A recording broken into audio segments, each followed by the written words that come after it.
Excuse me for the background noises. Actually, my roommate is causing all these. Actually, she is the noise. So I want to thank my friend Jolin for this one because I got the idea from her statement.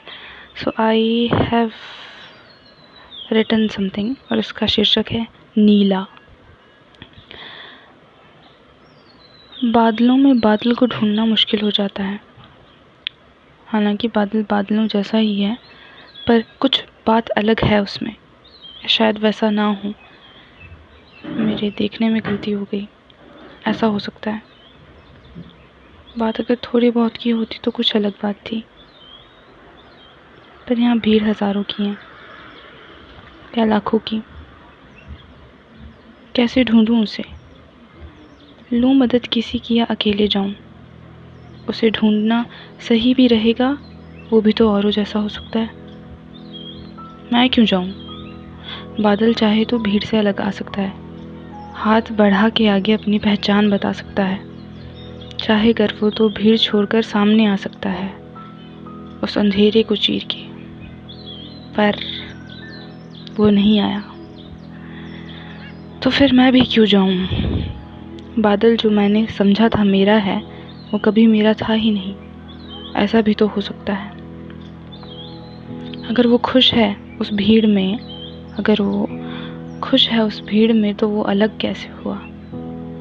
मासूम मैं पहचानने में देर कर गई। बादल नहीं, मुझे प्यार उस नीले रंग से है जिसके आगे धुंधली परत है अनगिनत बादलों की। आसमान की मेहरबानी है जो जगह दी है इन्हें रहने की, पर खुदगर्ज बादल ना समझे और घेर लिया, छुपा दिया नील को। सोचा न था उसने कभी कि ऐसा भी हो सकता है।